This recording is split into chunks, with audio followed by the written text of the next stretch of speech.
No one has to sell an India-Pakistan game to the viewer. However, if you were to speak to a lay viewer who doesn't follow cricket, what, according to you, is the USP of this contest? Why should people watch this match? For a start, the rivalry that's existed, and Pakistan has a coach who believes now Mohammad Nawaz is the best left-arm spinner in the world, so that means he really believes in the squad that he has, and is going to come up against a team which has had a very poor record in the recent past against India across tournaments.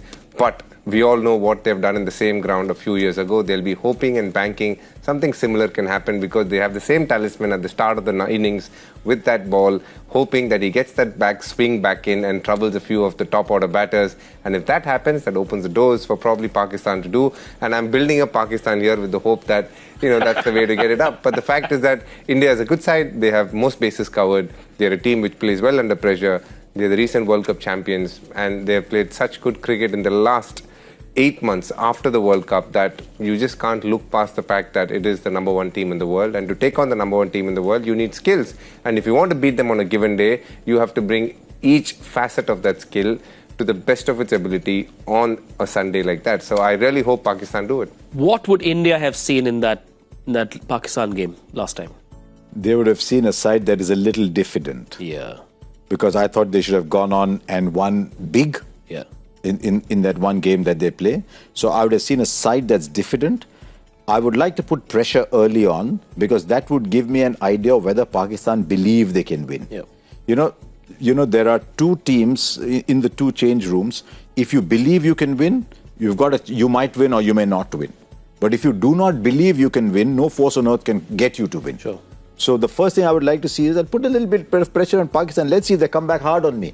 That will tell me whether they believe in themselves. And if I'm sitting in their change room, I'm telling them, yeah, everyone's talking about that New York game. Look, India got out of jail in that game. Yeah. 48 from 48 balls, 8 wickets in hand. If we get into that situation again, are we going to lose or are we going to win? Yeah. So we were actually in a winning position then. If we continue playing like that, we could win. So let us go out and win. Let us play. They'll be a little tense as well.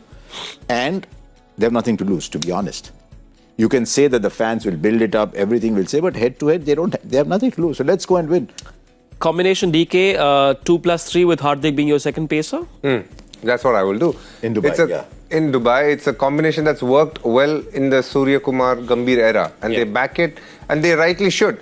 They have two good fast bowlers in Arshdeep Singh and Harshit Rana who are very talented, but the fact is that they really enjoy bowling the spinners up top and at the tail end of the innings, and through the middle they have someone like Kuldeep who's extremely talented, who's in good rhythm as well. Luckily in good rhythm because he hasn't played cricket for so long, so it's good to see Kuldeep in good rhythm. And I think India are a very strong team in the lead up to this World Cup because they know the blueprint of what they want to do. Yeah. Be it their batting, be it their bowling, and they stick to it, which is always a good sign 6 months before a World Cup. And Asia Cup, as you know, is a good precursor to a World Cup. So I feel India is in a very strong position in the lead up with their clarity and structure towards what they want to achieve. You've constructed teams in recent times. India, like most teams these days, like to go in with 8 batting options. Now, if the 8 batting options can give you 6 bowling options, that's great. But if they can't, you'd still bet on the extra batter rather than the extra bowler. Because India have gone in with 8 batters. And the reason they've gone in with 8 is they want to give the freedom to the top 3 to go attack the power play.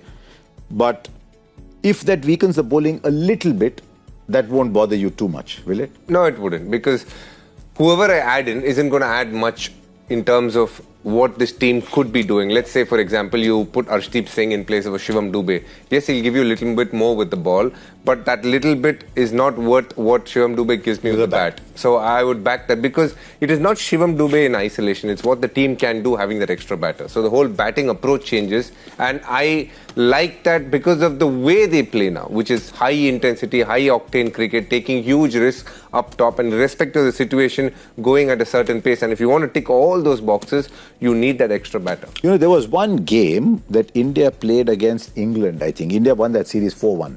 The home series against England. Was it against England? India were about 30-40 for 3 and ended up almost making 200. India want to play that kind of cricket, saying, even if I am 30 for 3, I don't want to be suddenly saying, oh, okay, what if I lose another wicket and inch their way to 140, 150? Even if I'm 30 for 3, I still want to have the firepower to go on and get 180, 190, which is almost par score on most days. Yep. In international cricket these days. So if you have 8 batters, that allows you to keep going right through the innings. Yeah. And I think that is the template that Surya Kumar Yadav and Gautam Gambhir have said, that we will keep attacking. And we had the run rate graphic, if you remember, at the start, which showed how that India consistently going at above 9 runs and over. Yep. So I think that is the template India want. That is why 8 batters. If it means diluting the bowling a little bit, they're okay with that because they're backing themselves to go at 9 and over consistently. The other thing is, I hope India are not too worked up by this game. Yeah. A calm India will... And I don't see that in Surya Kumar Yadav's personality. I don't see that in Shubman Gill's personality. I don't see them getting too worked up by the game. I don't think the games are also as pressurized as it was before. Yeah. I think the most pressure-filled game would have probably been the 2022 Melbourne game. I think it was built up quite a bit.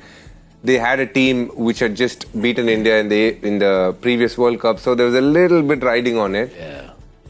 But after India got through that game, which was pretty much a get-out-of-jail kind of game, because we were almost 10 overs into that game, you would give everything for Pakistan to win that game. From the way we came back and won that game, I think that gave too much confidence. I think if India, after that, the way we have dominated Pakistan wherever we have played, says a lot. And again, this New York game is an example where they were in pole position, they were going quite well, but you always knew on that pitch, all we needed was 1 wicket and we'll come back, and that's exactly what happened. Yeah, Bumrah magic worked in that game. For Pakistan, do they bring in Haris Rauf or Fahim Ashraf, or do they go with the same 11? It depends on what their thinking is. If they're thinking just like India, they're constructing their team just like India, if you see. Bat till 8. Bat till 8, doesn't matter if I'm playing a fast bowler short, but I don't mind going in with a mid-120s fast bowler and 3 spinners. Yep. But I want batting up to 8 because Fahim Ashraf and Mohammad Nawaz 7-8 will give them that batting depth. The question is, with that batting depth, will the top order play with freedom or will they still be a little constricted? Because while the openers done okay, the middle order has not scored a lot of runs recent times. Key matchup, is it Shaheen Shah Afridi versus Abhishek? To my mind, absolutely. Abrar Ahmed is a very good bowler as well. Abrar to Surya's as well. That hasn't happened before. So that again is a serious contest through the middle. And India have some good players of spin through the middle. How many balls before Surya Kumar Yadav sweeps Abrar? First ball is First ball, yeah.